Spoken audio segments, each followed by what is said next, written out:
When young people don't experience a clear, supported transition into adulthood, they often go searching for their own way to feel grown, to feel powerful, or to feel seen. And that can get really risky. So whether it's partying, dangerous stunts, online personas, sexual exploration, hazing, right? These shadow initiations lack the community support and reflection needed for real growth. They often give a sense of rebellion or freedom, but without the structure that says, you now have new responsibilities and new freedoms. Welcome to Parents and Teens Rising, the podcast that bridges the gap between parents and teens and helps families thrive. I'm Jasmine Chandler, teen and parent coach, wilderness rites of passage guide, and founder of Guided Passages. After over 16 years of working with young people, I know how challenging and rewarding these years can be.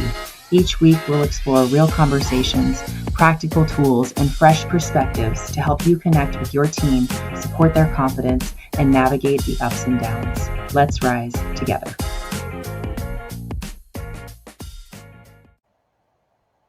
All right, before we dive in today, I just wanted to share a little bit about what happened for me in this last week, because I just wrapped up one of my in-person teen groups called Youth Connect.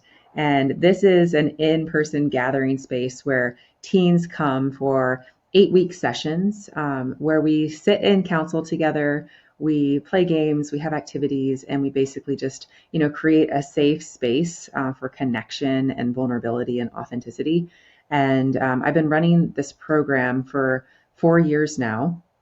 And so this is a new group of kids. We had a few kids from last year that came. So I think there's about 3 or 4 that were people that I've had in groups previous years. And then we had a bunch of new ones. And it was just this really amazing group of teens who all just really wanted to be there and, just dropped into the space. And we finished up our last session on Wednesday this last week, and it was just so fun.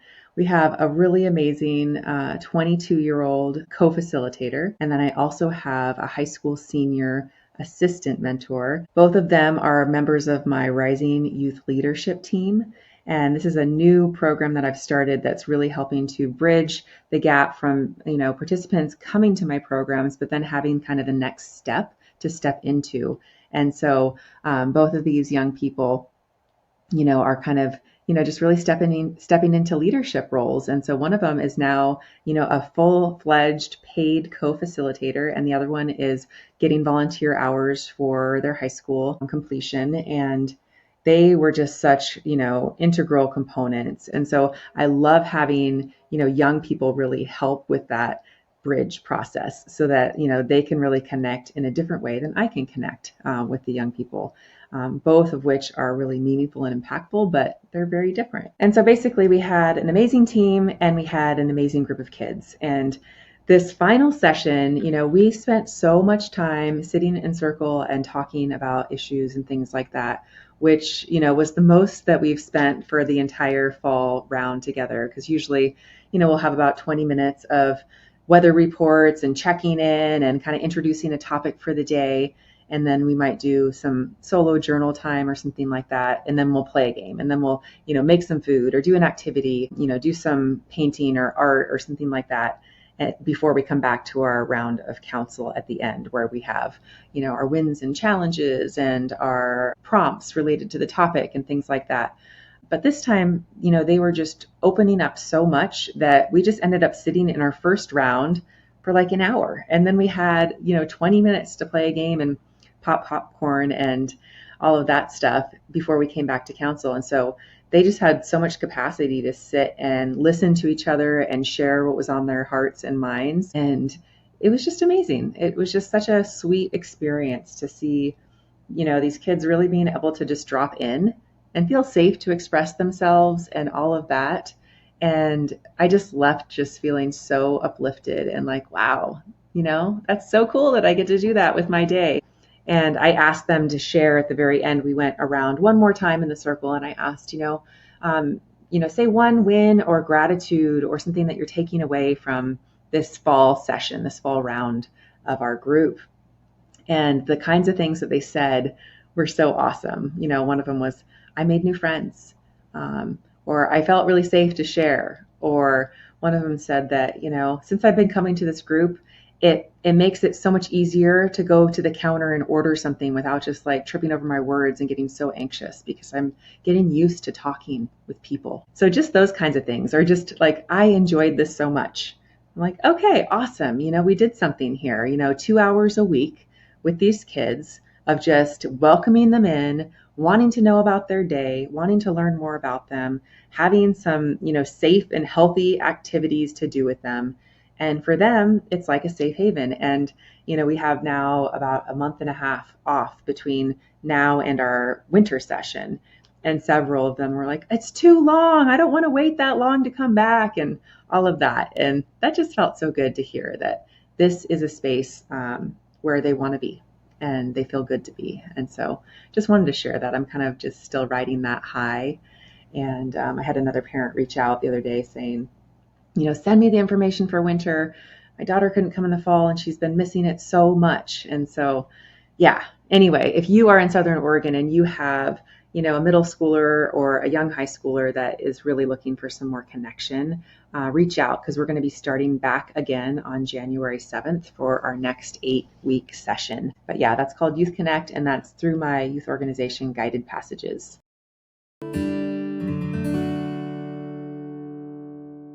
Today we're diving into something ancient, powerful, and often missing from modern life, which is rites of passage.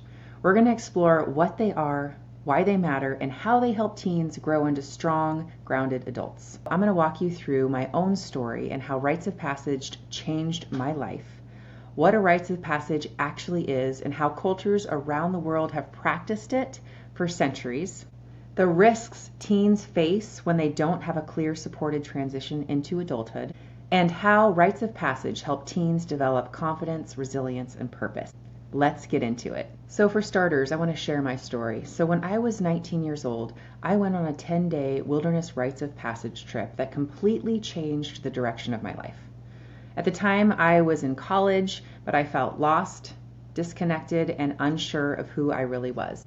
And then one day, my mom came up to me and said she'd been to a presentation at her university where someone had come and talked about the importance of rites of passage for young people.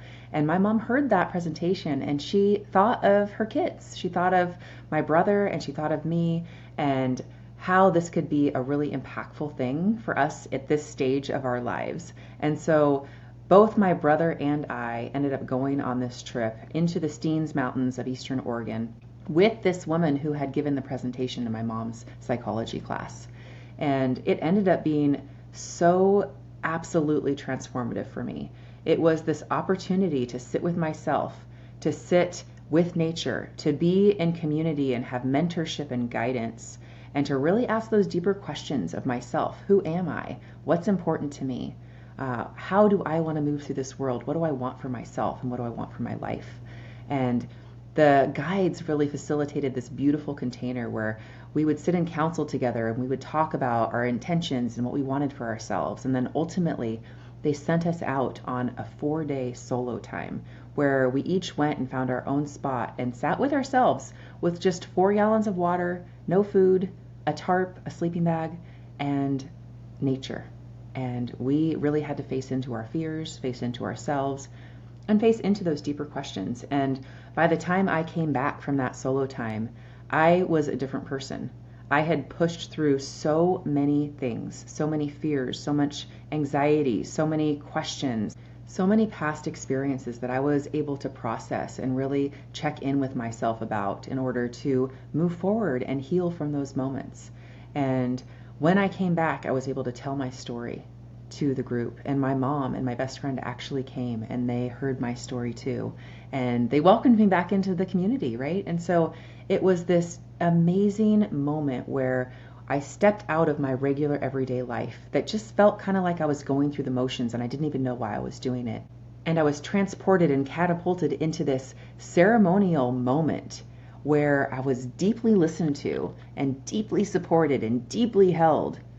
And I was able to share my story and have that reflected back to me. And when I came back home, it was like I was a different person. And I almost didn't feel like I fit into my life anymore, and I had to recreate it in a new way. And it's led me on this journey to become an educator, to work with young people, and ultimately to bring this work forward where I get to offer rites of passage to the youth of this next generation. And so for me, it led me to my purpose. It led me to really understanding who I am and to having tools for navigating all of the challenges of life, and for knowing that I'm not alone and that there's people that can support me in the process. It changed everything for me. Everything for me. From that moment forward, everything in my life was different than it was before. And it sent me in a direction that feels in alignment with who I am as a person, which allowed me to have confidence and move through the world authentically and to do things even when they felt scary, because I knew I could. I built up the strength and the belief in myself through this experience. And that is what I feel is so missing in today's culture. And so we're going to dive into other cultures who have brought this work forward for thousands of years, right? And how we can do this work today. So what is a rites of passage and what are the historical foundations? So a rite of passage is a ceremonial experience that marks a person's transition from one phase of life to another. So usually from childhood into adolescence or from teenage years into adulthood. And these rituals have existed for thousands of years in nearly every culture across the globe. So I'm going to give some examples here of how these have played out in other cultures. So the Maasai of Kenya and Tanzania use a series of initiation rituals for boys, including circumcision and warrior training to mark the shift into adulthood and responsibility. In the Jewish tradition, they have what's called a bar mitzvah or a bat mitzvah, a coming of age ceremony at age 12 or 13 that marks a young person's moral and religious responsibility within the community. The Dene people, also known as the Navajo people, hold the Canalda, a rite of passage for girls entering womanhood with rituals centered around strength, beauty, and spiritual connection. The Australian Aboriginal peoples conduct a walkabout where adolescent boys embark on a solo journey in the wilderness to reflect, survive, and connect to their ancestral roots. And the Apache people have what's called the sunrise ceremony, a 4-day initiation where girls are honored, strengthened, and symbolically transformed as they enter womanhood. Now, we don't want to culturally appropriate or take ceremonies from other places and use them for our own, but we do want to adapt and find ways that we can help our young people mark these important transitions in their lives. These rituals from all these cultures across the globe were not just symbolic. They were a community mandate, a collective moment of saying, you are no longer a child, you have a place here, and you are needed. And here's what comes with this new phase of life. Here are your new responsibilities, your new freedoms, your new roles, right? So what does a modern rite of passage look like? Here's how I run these experiences, which is grounded in traditional frameworks, but adapted for the world our teens are growing up in now. With my organization, Guided Passages, we run our trips as backpacking treks, which adds another layer of challenge and adventure, which keeps them engaged and motivated, and also another layer of persevering through challenge. Each program includes 3 intentional phases. The first phase is preparation and severance. So before we even head out into the wilderness, we begin with reflection and intention. So teens are guided to look at what they're letting go of, whether it's an identity or a belief or a way of being, and begin to name what's no longer serving them. And they're also supported in identifying their intention for going on this adventure and in naming how they see themselves and who they're becoming, what they're ready to step into. So they think about these things in preparation. And this preparation severance component also includes leaving behind all the familiar things that you know, leaving behind your home and your family and your friends, and embarking on some big journey, some big adventure. So that's part of severance, which includes the word to sever, right? We're severing from what we knew and we're going into something new. The second phase is called threshold, and this is the heart of the quest. So in a safe, facilitated wilderness environment, youth spend time in solo reflection. They learn to be with themselves without distraction. And so for our middle school trip, this looks like a 6-hour solo time in sight of our guide. And for our young adult quest, participants actually embark on a 48-hour solo experience. So during the trip, they're held in a container of support by experienced guides and a small group of peers who are also on the path. And really just embarking on this trek out into the backcountry with everything they need on their backs, right? Where we make our own food out there, where we have our own shelter, where we've left behind our parents and all of our comfort and our self-service, right? Even that, all of that is part of the rite of passage, right? They are going out. They are doing something big and challenging and hard and fun and exciting and wild. And they're creating an experience, right? And that's all part of this threshold, right? And the final phase is incorporation and return. So we don't just drop them off back at home when we're done.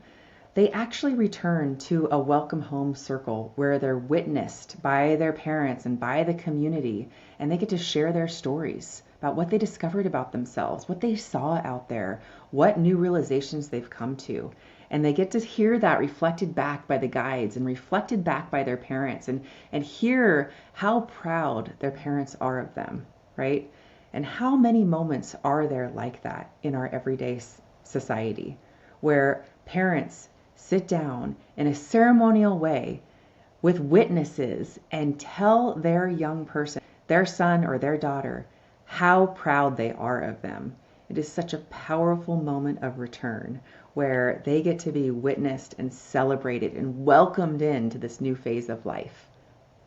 So these quests are not about roughing it or proving toughness. They're about meeting yourself away from the noise and coming back with clarity, confidence, and a deeper sense of purpose. So powerful, so missing, so needed. So what happens without rites of passage, right? We've been doing this for a long time in Western culture without having these moments of initiation. But when young people don't experience a clear, supported transition into adulthood, they often go searching for their own way to feel grown, to feel powerful, or to feel seen. And that can get really risky. So whether it's partying, dangerous stunts, online personas, sexual exploration, hazing, right?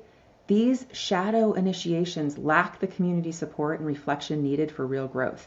They often give a sense of rebellion or freedom, but without the structure that says, you now have new responsibilities and new freedoms.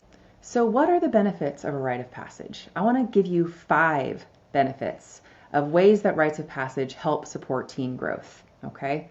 So number 1, confidence. There's something powerful about being challenged and coming out on the other side, especially when it's witnessed. When a teen hears, we saw what you went through. You did it. We honor your strength. It sticks. They remember that. It's no longer about faking confidence. It's something they've experienced and they've earned, right? Number 2, resilience. Most rites of passage include discomfort. So maybe it's sleeping outside, sitting in solitude, or facing hard emotional truths. These moments show teens that they can do hard things.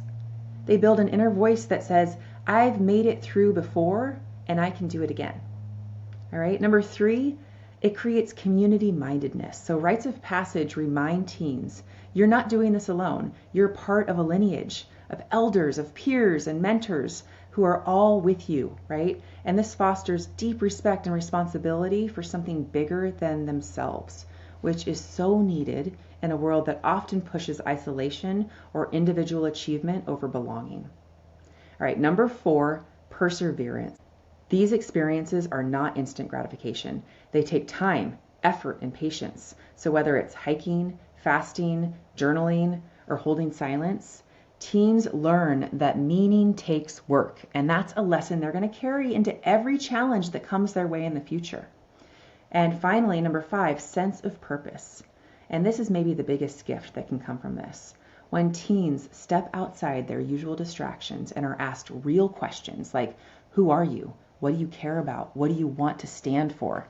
They begin to craft a story for their life. And when they feel like their life has a story, that's where motivation, integrity, and direction start to grow. Okay, so before we wrap up, I want to invite you as a parent to pause and ask yourself, what was my rite of passage? Did you ever have a moment where the adults in your life stopped and celebrated your transition into the next phase of your life, where they said, you're ready, we see you, You've got this. We're proud of you. If that didn't happen for you, you're not alone. That's actually totally normal in this culture and society. And that might be exactly why you feel such a deep desire to give your teens something more meaningful than grades and chores and screen time. So, to wrap it all up, we started today with a question: why are rites of passage important for teens? And we looked at how traditional cultures across the globe have honored these transitions for thousands of years, and how the loss of these experiences in modern life has left many teens feeling ungrounded, anxious, or unsure of who they are. And we broke down the three key components of a rite of passage, which is severance, threshold, and incorporation. And we talked about why each of those components is essential. And we also explored 5 core ways that these experiences help teens grow, which is confidence, resilience, community mindedness, perseverance, and purpose. So if you're feeling inspired to give your teen a meaningful, life-changing experience that helps them build confidence, direction, and resilience, I want to invite you to learn more about our upcoming Rites of Passage trips that are happening this summer. We have 2 upcoming wilderness quests for the summer of 2026. We're going to be offering a middle school quest, and this is for incoming 7th graders to exiting 8th graders. And this will be in June of 2026. It'll specifically be June 16th to June 20th. So it's a 5-day backpacking adventure with a 6-hour solo time. This will be in the Marble Mountains of Northern California. And it's just such a great experience. We already have had in the past kids that have come back. I think half of our kids this last year were from the previous year's trip, and a bunch of the kids from last year's trip were like, we're coming back again. So this is something that they absolutely love to do, and they want to keep repeating. And so, this one's probably already about at least half full because of that. So if you're interested in getting your middle schooler connected, reach out. We're also going to have a trip for high school girls as well. And this one's going to be July 8th to July 14th. And so this will be for girls, and we will be doing a 7-day trip with a 24-hour solo. It will also be in the Marble Mountains of Northern California as well, and it'll also be a backpacking adventure. So another really wonderful opportunity too. So if you want to learn more, just connect with me via DM or email or any of that. I would love to connect with you. You can also go to the website at www.guided-passages.com to find out more and to get on the wait list for this summer. All right. So with that, we're going to go ahead and wrap up today. Thank you so much for being here and just for opening your mind to this idea of rites of passage. Maybe this is something new that you've never heard of before. But yeah, thanks for listening and learning and being open to this possibility. And who knows, maybe your teen will be, putting a backpack on this summer and joining us for one of our adventures. I hope so. So with that, I hope you have a beautiful day, and I will see you next time. Bye, everyone.